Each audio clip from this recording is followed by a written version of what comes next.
Yuri Tynyanov, The Problem of Verse Language, Russian Formalism.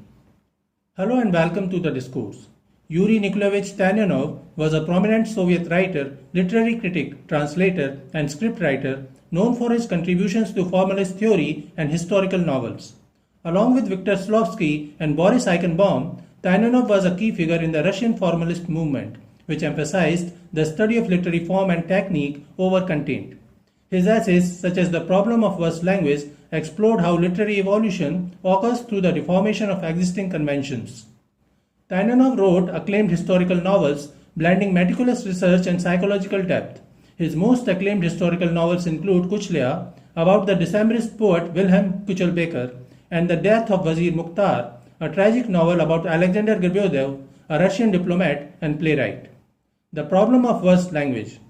Yuri Tynyanov's The Problem of Verse Language, published in 1924, represents a foundational work in Russian formalist poetics, offering a rigorous analysis of how poetic language operates as a distinct system from ordinary speech. At the heart of Tynyanov's argument is the proposition that verse cannot be understood simply as decorated prose or through its superficial formal features like rhyme and meter. Instead, he presents poetry as a complex structural system where all elements, from sound patterns to syntactic constructions, interact dynamically to create meaning. This systemic approach marked a significant departure from previous aesthetic theories that treated poetic devices as mere embellishments of content. Tynyanov develops his theory through an innovative examination of rhythm's role in verse. Unlike in prose, where rhythm remains a secondary characteristic, Tynyanov demonstrates how in poetry, rhythm becomes an organizing principle that actively distorts and reshapes normal language.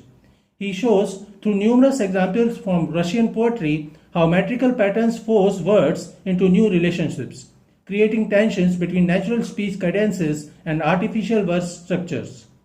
This tension, Tynyanov argues, is precisely what generates poetic meaning, not through what words signify in isolation, but through how their placement in the verse alters their function and interpretation.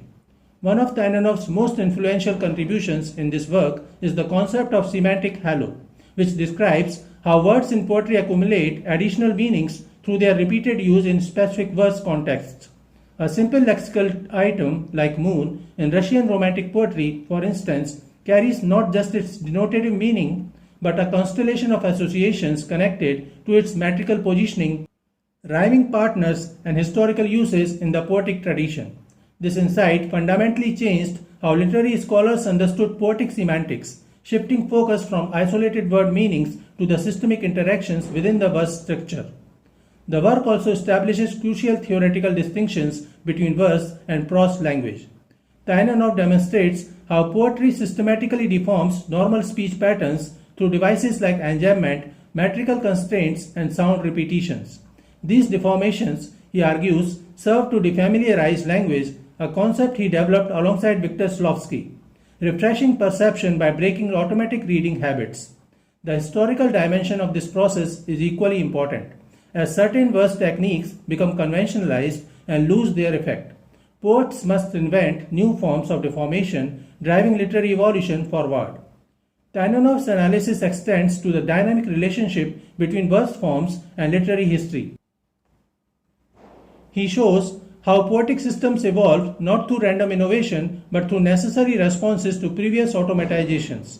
When a dominant verse form, like the strict syllabo-tonic meters of 18th century Russian poetry, becomes exhausted, subsequent poets develop new techniques, such as the more flexible rhythms of Pushkin's era, to renew poetic language's expressive power. This evolutionary model, while focused specifically on verse in this work, would later expand into his broader theory of literary evolution, articulated in his 1927 essay. The enduring significance of the problem of verse language lies in its rigorous application of structural analysis to poetic form, while later critics would challenge some of its premises, particularly in relative neglect of semantic and thematic elements. The work established foundational principles that would influence generations of literary theorists, from the Prague linguistic circle to contemporary cognitive poetics. Its systemic approach to verse structure remains indispensable for understanding how poetic language creates meaning through its formal organization and how literary forms transform historically through internal artistic necessities. So this is it for today. We will continue to discuss the history of evolution of literary theories. Please stay connected with the discourse. Thanks and regards.